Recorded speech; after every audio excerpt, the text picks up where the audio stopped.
That down, we got a lot of stuff to cover here today, and we're going to start off with this. Wicked and Gladiator 2 opening up this week. Super excited for both. Seeing both of them in the next 48 hours. Very stoked about it. Now, we've talked on the show before about how Wicked is not, I'm not the demographic for Wicked, but they showed us previews for 2 years in a row now at CinemaCon, and it's kind of blown my mind how good it looks. Well, the early reactions came out from critics. Loved it. Then they did a screening for it for, crockety, jaded Academy voting members. Got a standing ovation from Academy Award voters. And last night, in certain cities across the world, early screenings of Wicked took place.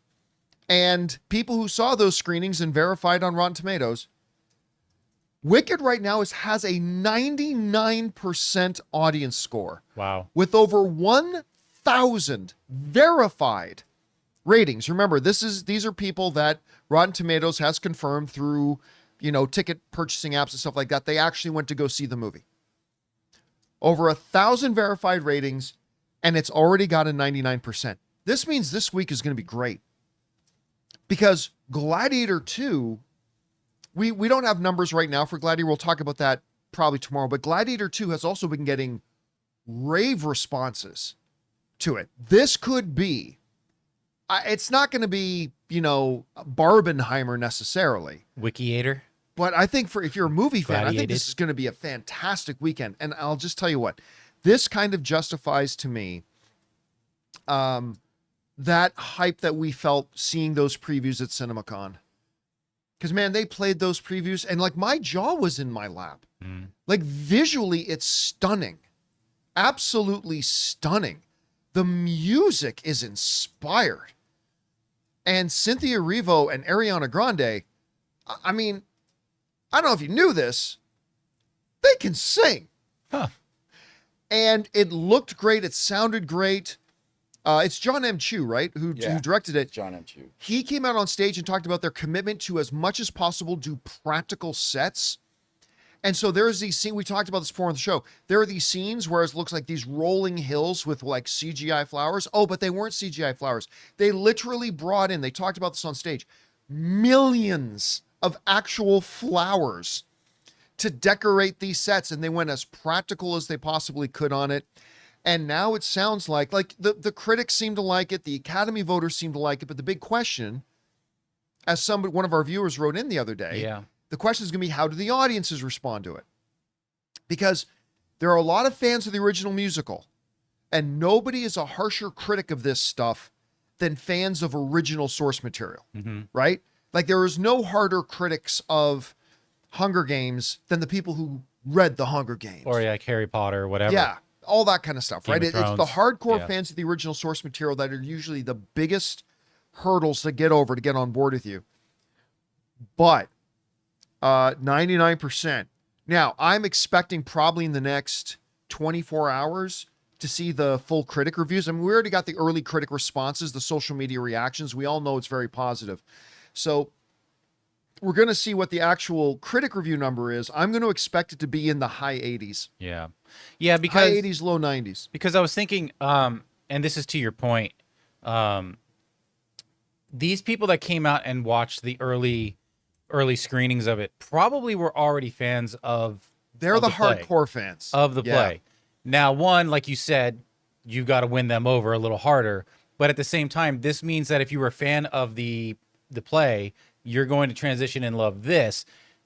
How will that transition to people who are not familiar with the play or whatever? Because that score will have to come down at some point. Yeah, by the way, one of our channel members, Official Liam, is saying that the official critic review embargo drops in an hour. So we will keep an eye on that. We'll check back in on that to see what the critic scores are. But right now, it looks like the audience scores are through the roof. Remember when all those people kept writing into me a few months ago saying, no one's going to go see Wicked? No one cares. Nobody's going to care. And I would say Wicked's going to be huge, guys. John, you're crazy. Nobody cares about Wicked. No one's going to go see Wicked. Yeah, people are going to go see Wicked. The fans seem pretty stoked on it and hyped about it and excited about it. So we'll see how this turns out. We'll keep our eyes. We'll check back in an hour to see what the critic reviews are. Isn't Anyway, that kind guys, of funny? Yeah, we got to kind of do like a critic watch. yeah, critic watch. Hey guys, we want to take a second to thank a sponsor of today's video, Public Rec. Guys, we all know finding pants that both look good and feel good has always been a major challenge. Public Rec's Daymaker pants are here to make sure you stay comfy and classy this season. I absolutely love that they feel like your favorite sweats, but they look like tailored pants. They're super stretchy with an elastic waistband, so you can wear them anywhere. The first thing I noticed when I put these pants on was they go on and feel just like my most comfortable pair of sweats, yet they look so good. Another great thing about these pants is, when you order comfortable pants, you only get to pick from like small, medium, or large and extra large sizes, but with Daymaker pants, you get to select the exact width and length that you need. Public Rec not only has the most comfortable pants made, but they have a huge selection of high quality everyday basics, like this beautiful hoodie I was wearing on the show the other day. So stop suffering in regular pants and give the gift of comfort this holiday season. For a limited time only, our listeners get 20% off when you use the code Campea at checkout. That's 20% off with the code Campea at publicrec.com. And listen, after you purchase, they'll ask you where you heard about them. Please support the John Campea Show and tell them that we sent you. Say goodbye to pants that put up a fight, because when comfort meets style, you've found Public Rec. Question is for you guys. What do you think about this? Are you surprised to hear the response to is so positive? Not just from the Academy, from critics, apparently now the audiences. Or love it. Are you shocked? Are you surprised? How big do you think this thing can be? Whatever you guys think, jump down to the comment section below and let us know your thoughts. Hey guys, thanks so much for watching this video. Make sure you like the video, leave a comment, and subscribe to our channel. And don't forget, we have a daily podcast called the John Campea Show Podcast, available on Apple Podcasts, Spotify, or your favorite podcasting app of choice. Go and subscribe to it today so it'll be there when you need it.